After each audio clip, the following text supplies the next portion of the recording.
안녕하십니까. 맨눈으로 세상의 흐름을 읽어드리는 와이타임스 정세 분석의 주부길입니다. 지난 2일 국내 유력 일간지는 미 공군의 E-8C 조인트 스타스 정찰기가 새해 첫날까지 3일 연속 남한 상공에서 작전 비행을 한 것으로 나타났다 그러면서 이 북한 노동당 8차 대회를 앞두고 미국의 대북 억제 및 정찰 활동이 강화된 것으로 풀이된다라고 보도를 했습니다. 항공기 추적 트위터 계정 노콜사인의 자료를 인용해서 보도한 이 매체는 E-8C 조인트 스타스는 1일 수도권과 서해 일대에서 식별 신호를 노출한 채 정찰 감시 임무를 수행한 정황이 포착됐다라고 한 겁니다.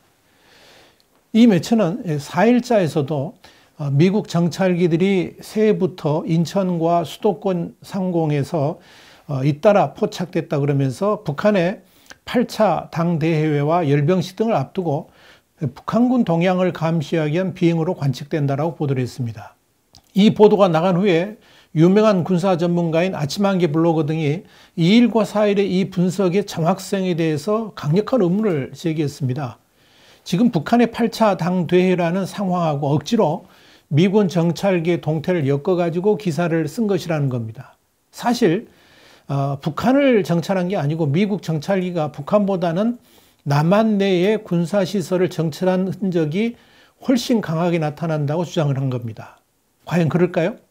어떤 쪽이 맞을까요? 만약 미국 정찰기가 북한의 8차 당대회를 정찰하기 위한 목적이 아니라 그러면 도대체 왜 남한을 정찰한 것일까요? 그 이유는 과연 무엇일까요? 미 공군 지상통제기 E-8C 조인트 스타스가 한국 시간으로 2020년 12월 31일 그리고 새해 1월 2일에 걸쳐서 연속적으로 한반도를 정찰한 것이 확인됐습니다. 이건 맞습니다. 식별된 항공기는 이틀 연속 동일한 기체였습니다. 이 기체의 항적은 항공기 추적 사이트인 ADS하고 레이더 박스 모두 제공하고 있습니다만은 이들 소스가 제공하는 내용과 정확도가 너무 달라가지고 한쪽만 보고 해석한다 그러면 자칫 오류를 범할 수가 있습니다. 그래서 이 두 소스를 통합해 가지고 분석을 해야만 비교적 정확하게 해석할 수가 있다는 이야기입니다. 일단 ADS의 항적 자료에 의하면 지난해 12월 31일 한국 시간 22시 25분 그리고 줄루 타임 13시 25분입니다. 여기서 줄루 타임이라는 것은 항공 부분에서 항공기 운항과 관련된 모든 시간적 자료의 일관성 유지를 위해서 통일된 시간표를 표기하는 건데요. 한국 시간하고는 9시간 차이가 납니다. 바로 이 22시 25분에 전주시 군구면 김제 IC 31,000피트 상공에서 첫 식별됐습니다. 식별 당시에 비행 방향은 방위각 350.7도였습니다. 그러니까 정북쪽이었습니다. 이후에 익산, 강경, 부여, 공주, 아산, 해군 이함대 사령부, 화성시 상공을 통과해가지고 한국 시간으로는 22시 36분 안산시 초지동 상공 31,000피트 상공에서 ADS를 중단했습니다. 앞으로는 제가 줄루 타임을 말씀드리지 않을 텐데 자세한 건 우리 와이타임스 신문 기사를 보시면 전부 다 나와 있으니까 참고를 하시기 바랍니다. 자, 이 ADS 중단 직전의 비행 방향은 방위각 351.3도였습니다. 동일 기체에 대한 항적인데요. 레이더 박스하고 이 ADS하고는 상당한 차이가 났습니다. 우선 첫 식별 시간이 한국 시간으로는 21시 24분입니다. 그러니까 ADS보다 1시간 정도 빠르게 나타났습니다. 첫 식별 장소는 전북 정읍시 북면 태곡리 2000피트 상공이었습니다. 그런데 이 자료상 나타나는 식별 고도가 2000피트라고 나왔는데요. 이건 오류가 아닌가 또는 기기 조작이 아예 그렇게 잘못 보이게 만든 것이 아닌가 이렇게 추정이 됩니다. 이에 북상하면서 익산시, 부여읍, 청양읍, 홍부읍, 해미면, 서산시, 금북면 상공을 통과해가지고 서해로 진출했습니다. 그리고 21시 53분 서해상에서 ADS 작동을 중단했다가 22시 13분 다시 내륙으로 진입해가지고 ADS를 작동했습니다. 이후에 서산시 소읍면, 원북면, 금북면 상공 그리고 서해를 왕복 비행하면서 ADS 작동을 전멸하다가 23시 30분 서해상에서 ADS를 완전히 중단했습니다. 이 자료에서 나타난 바와 같이 이 조인트 스타스의 비행 고도가 1600에서 2000피트로 지나치게 낮게 나타나 있습니다. 이 고도는 사실상 논리적으로는 있을 수 없는 일이죠.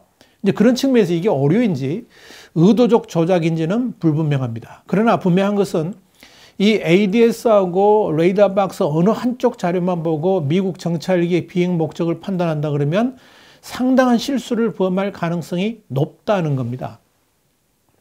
일단 E8C 조인트 스타스의 ADS 12월 30일 항적 자료는 상당히 문제가 있는 것으로 보여집니다. 우선 첫 식별지와 최종 식별지마저도 오류가 아닌가 이렇게 판단이 됩니다. 공개된 항적 자료의 식별 시간과 장소를 면밀하게 검토를 해보면 이 기체는 전주에서 안산으로 곧장 북상한 게 아니고요. 전주에서 부여상공을 통과해 가지고 서해로 진출한 다음에 서해와 서산시를 왕복 비행하던 중에 22시 14분에 안산시 상공으로 진출한 것으로 보여집니다. 그리고 ADS를 잠시 끄고 비행하다가 22시 45분에 다시 서해상에 나타났습니다. 통상적으로 북한을 정찰할 때 서해에서 인천공항 상공을 거쳐가지고 경기도 시흥시로 진입해가지고 영동고속도로를 타고 동해까지 진출한 다음에 한국 기지로 복귀한다든지 동해를 통해서 일본으로 되돌아가는 코스로 정찰합니다. 이게 9.19 남북 군사합의 때문에 이제 그 정도까지밖에 못 올라가는 거죠. 만약 일본에서 발진했을 경우는 이 역순으로 비행합니다. 그런데 지난 12월 30일에 미군 정찰기 항적은 북한 정찰과는 사실 거리가 멀다고 볼 수 있습니다. 특히 언론에서 보도한 바대로 평양에서 준비 중인 제8자 당대를 정찰하기 위해서라면 당연히 안전 공역을 고려하더라도 최대한 북쪽 지역으로 붙어서 운항했어야 됩니다. 그런데 12월 31일의 항적은 전혀 그렇지는 않았습니다. 이 군사 전문 블로거인 아침한개도 국내 유수 언론에서 보도했던 이 조인트 스타스의 대북 정찰 운운한 내용은 오류가 분명히 보인다고 주장을 했습니다. 이건 노콜 사인이 ADS와 레이드박스의 자료를 받아가지고 그대로 공개만 할 뿐인데 항적 추적 사이트로부터 제공받은 정보를 스스로 분석해가지고 자체적으로 필터링하지 않기 때문에 일어난 대표적인 오류라 하는 그런 이야기입니다. 자, 그렇다면 1월 2일에 미군 정찰기 항적은 어떻을까요? 미군의 정찰기 이 조인트 스타스는 1월 2일 1시 41분에도 식별됐습니다. 태안군 안면읍 내파수도와 지도 서쪽의 해상 32,000피트 상공에서 첫 식별됐는데요. 이 기체는 방위각 180대로 비용하면서 남하 중이었습니다. 근데 그러다가 1시 47분에 전북 보안군 위도 북서쪽 32,000피트 상공에서 ADS 작동을 중단했습니다. 그런데 이 ADS 항적 자료 역시 레이더 박스하고는 상당히 차이가 났습니다. 레이더 박스의 자료는 우선 첫 식별이 1월 1일 22시 27분입니다. ADS보다 3시간 10분 정도 빠릅니다. 첫 식별 시간의 차이가 3시간 이상 발생한다는 것도 참 이례적입니다. 식별 장소는 전북 정읍시 태안면 낙양리 1900피트 상공이었습니다. 그런데 레이더 박스가 밝힌 비행 고도 역시 신뢰하기 어렵습니다. 이건 오류이거나 의도적인 기기 조작일 가능성이 충분히 있습니다. 이후 12월 30일 항적과 유사한 항로를 경유해 가지고 1일 22시 30분 서해로 진출한 다음에 23시 45분 충남 태안군 소원면 의향리 상공에서 ADS를 중단했습니다. 이 레이더 박스의 항적 자료는 식별 시간과 장소를 매칭시킬 수 있는 장점을 갖고 있죠. 반면에 이 ADS 자료는 첫 식별지와 최종 확인지의 시간, 그리고 고도, 비행 방위각을 알려줍니다.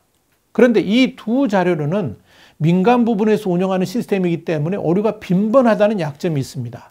이번 항적 분석에서 문제가 되는 것은 비행 고도와 속도 자료가 비정상적이라는 점입니다. 이건 이 조인트 스타스가 ADS 자료를 변조시켰을 가능성이 있다는 것을 의미합니다.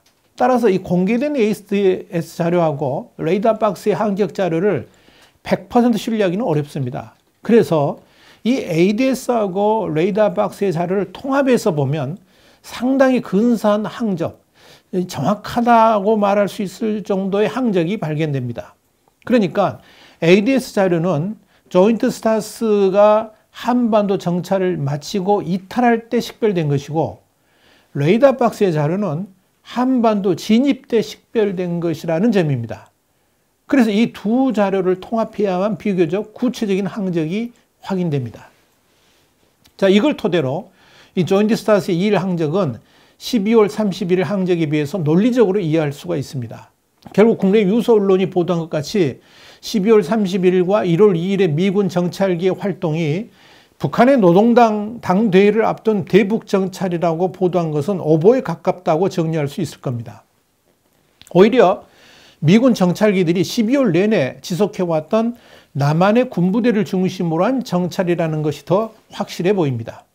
자, 그렇다면 국내 유력 매체가 북한의 8차 당대회와 열병식 등을 앞두고 북한군 동향을 감시하기 위한 비행으로 관측된다고 보도했던 1월 4일에 미 정찰기 항적은 어떨까요?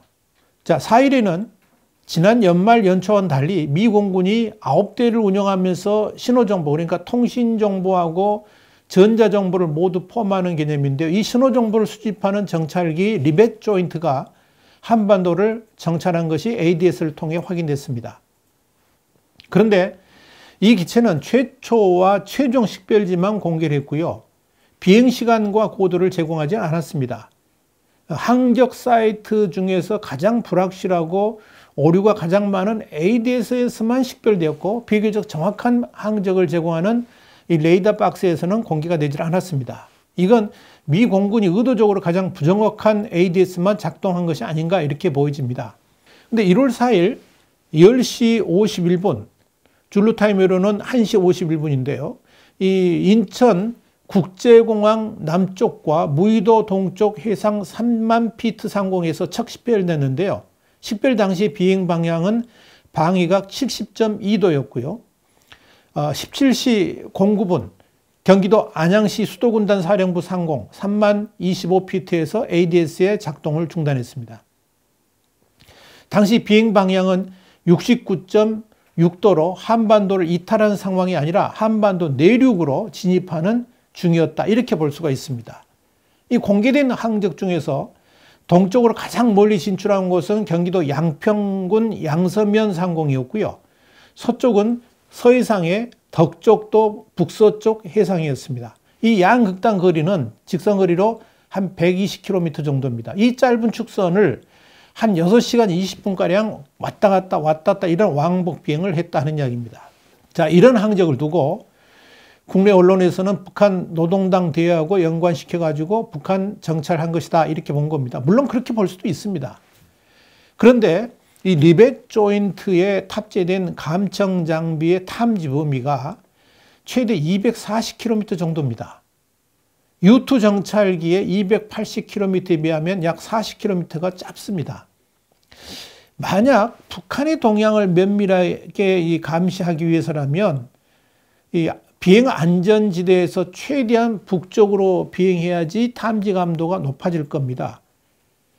그리고 리벳 조인트를 띄우지도 않았을 겁니다. 그런데 4일 날의 그 리벳 조인트 항적을 보면 이게 진짜 북한 정찰 위한 비행인지 고개가 갸우뚱거려집니다.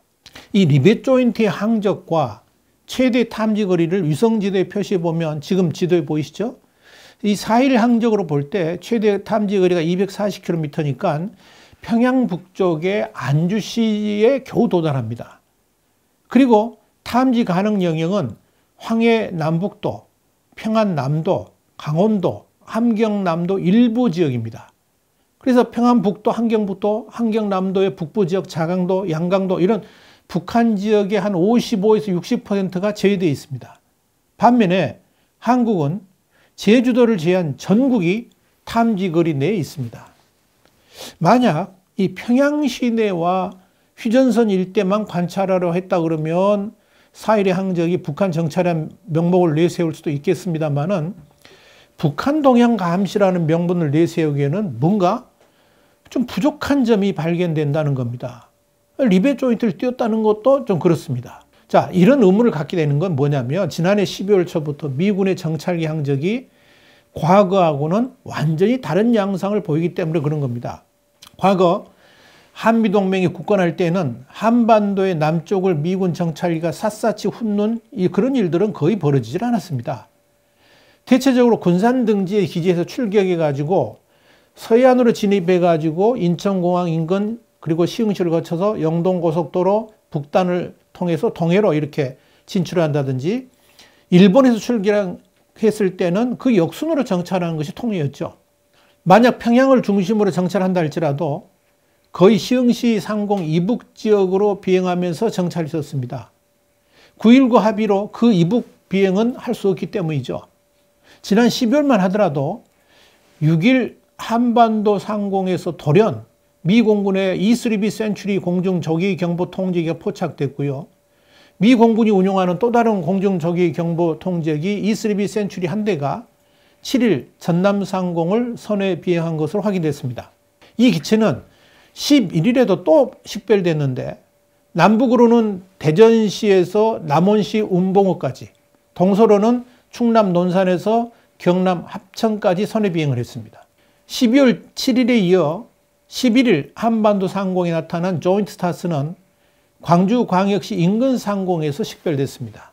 ADS와 레이더 박스에 따르면 이 기체는 정읍, 익산, 부여를 거쳐서 서해로 이동해가지고 다시 공주 보령을 통과한 다음에 서산 상공에 도달한 7시 39분 한국 시간입니다. ADX 작동을 중단했습니다.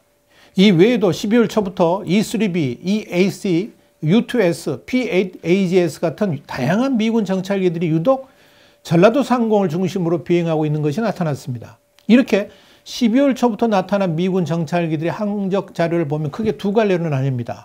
우선 첫 번째 항적 축소는 어디냐면 제주도 남방에서 진입해가지고 전남 광주, 전북 김제, 익산, 충청 부여, 공주 홍성, 서산으로 이어지는 코스입니다. 그리고 또 다른 항적 축소는 어디냐면 서해에서 서산 태안, 안산 시흥, 안양 과천, 서울 강남, 성남, 그리고 경기 양평, 강원 홍천으로 이어지는 코스입니다. 이 항적 가운데 전라도 지역을 중심으로 한 종선 축소는 지난해 12월 이전에 미군 정찰기 항적에서 거의 나타나지를 않았습니다. 서해에서 서산 태안으로 이어지는 횡선 축선도 과거 시흥 이북 지역을 중심으로 보여주었던 북한 정찰 축선보다는 더 아래로 내려왔고, 더불어서 동해까지 관통하기보다는 대체적으로 강원도 서쪽 지역에서 다시 회항을 합니다. 도대체 이 미국 정찰기들이 왜 이런 항적을 보이면서 정찰하는 것일까요? 분명한 건 지금 미군 정찰기들의 주 목적이 북한이 아닌 남쪽 지역의 군사시설을 중심으로 정찰 활동을 벌이고 있다는 겁니다. 왜 미군 정찰기들의 움직임이 그러한지는 딱 한 가지 이유밖에 없습니다. 주한미군의 훈련 때문에 그런 것으로 보이지는 않는 상황에서 이 한미동맹의 결합이 과거 같지 않다는 것, 현 정권이 미국에 친화적이지 않다는 것, 아마 그런 이유 때문에 이런 일이 벌어지는 것이 아닌가 보여집니다. 그 말은 다른 말로 표현하자면 이제는 미군도 동맹국인 한국을 100% 신뢰하지 않는다는 말과도 상통할 것입니다. 이것 말고는 달리 해석할 방법이 없습니다. 그렇다면 구체적으로 한국군이 무엇을 어떻게 했길래 미군이 신뢰하지 못하는 것일까요? 이건 진짜 두고 볼 일입니다. 와이타임 정세분석이었습니다. 다음 시간에 뵙겠습니다. 감사합니다.